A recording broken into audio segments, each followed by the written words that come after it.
بسم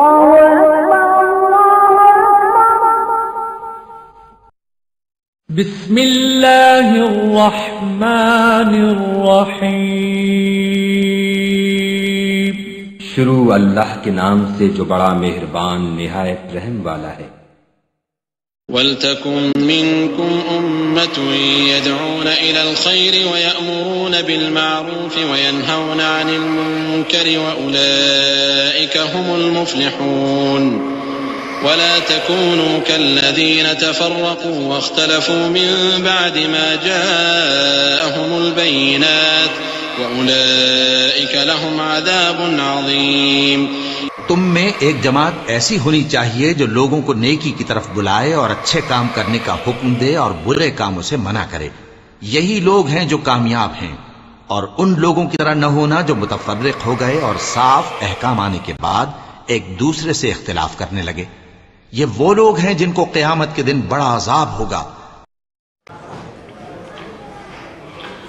السلام علیکم۔ ان الحمد للہ نحمده ونستعینه ونستغفره ونعوذ باللہ من شرور انفسنا ومن سیئات اعمالنا من يهده الله فلا مضل له ومن يضلل فلا هادي له واشهد ان لا اله الا الله واشهد ان محمدا عبده ورسوله اما بعد فاعوذ بالله السميع العليم من الشيطان الرجيم بسم الله الرحمن الرحيم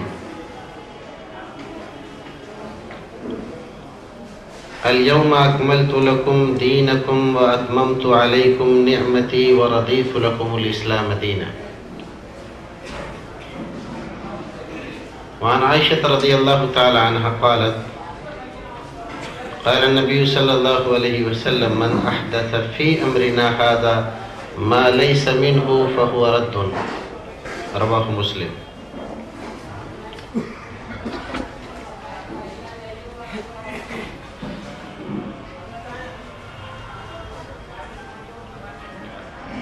برادران اسلام، دینی بھائیوں، موضوع ہے بدعت اور اس کی شرعی حیثیت۔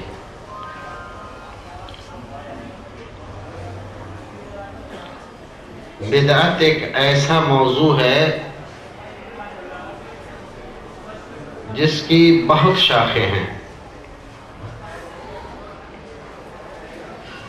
اور امت مسلمہ کے جسم میں یہ کینسر کی طرح سے اپنی جڑیں پھیلا چکی ہے۔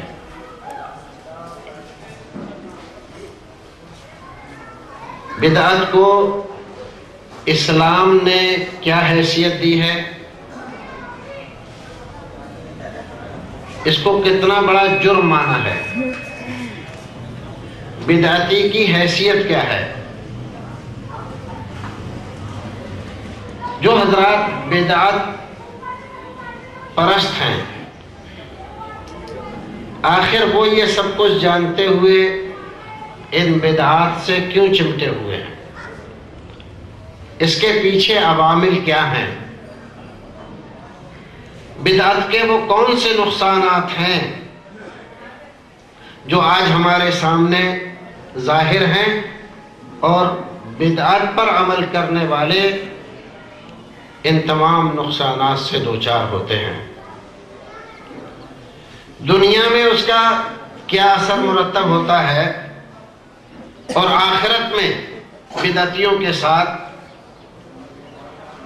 کیا کیا جائے گا، یہ اور اس طرح کی کئی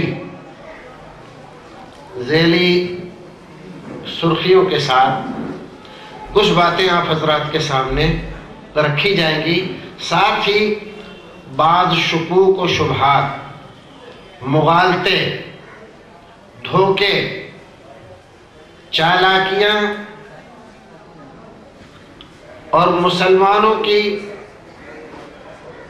لا علمی کا فائدہ اٹھا کر جو حضرات اپنی کرشمہ کاریاں دکھاتے رہتے ہیں، ان کی طرف بھی کچھ اشارے کیے جائیں گے۔ تو سب سے پہلے یہ سمجھیں کہ بدعت کا معنی کیا ہوتا ہے۔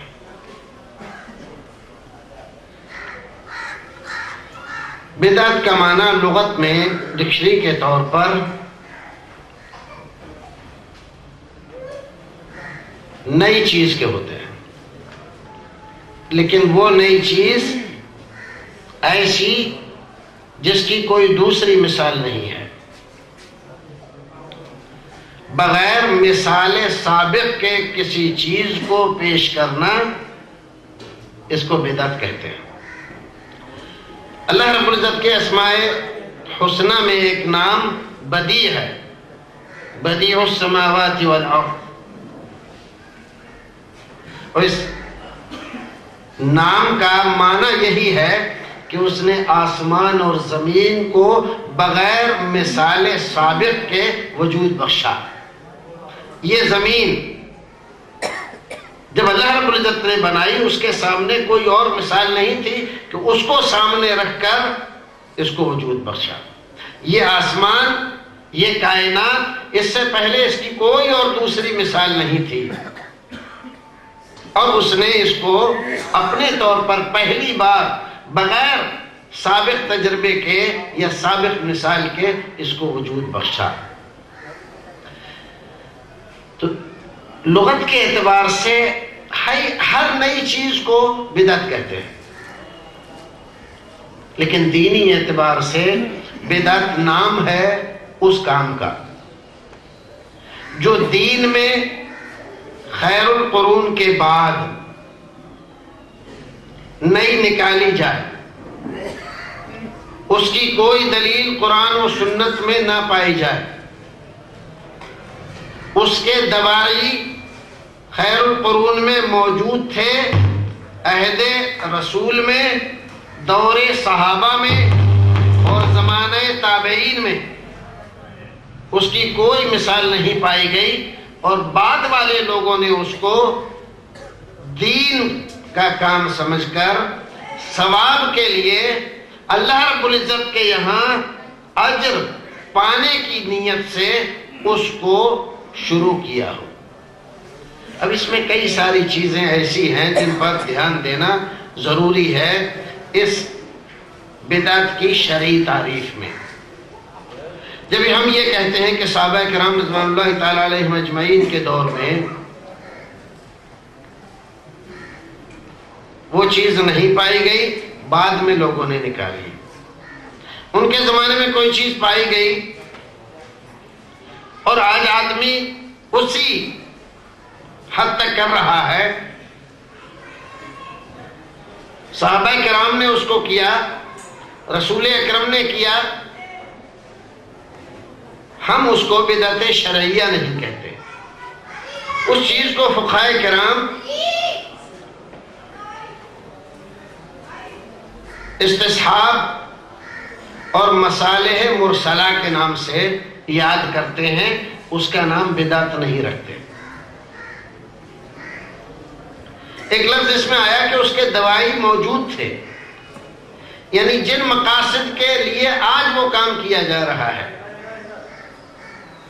ان کی ضرورت اور یہ حالات، یہ ضرورتیں، یہ فائدے جو آج ہمیں منظور ہیں یا ہم چاہتے ہیں کہ ہمیں یہ حاصل ہو جائے، صحابہ کرام کے زمانے میں بھی لوگوں کو اس کی ضرورت تھی، رسول اکرم کے زمانے میں بھی اس کی ضرورت تھی، وہ چیز موجود تھی، لیکن انہوں نے اس چیز پر عمل نہیں کیا۔ آج کچھ لوگ کر رہے ہیں تو اس کو بدعت کہیں گے۔ اس کو شبہات سے یا ادھر ادھر کی لنگڑی لولی دلیلوں سے درست ثابت کرنے کی اگر کوشش کرے گا تو یہ اس کی کوشش رائے گا مانی جائے گی، اور اس کی کوئی حیثیت نہیں۔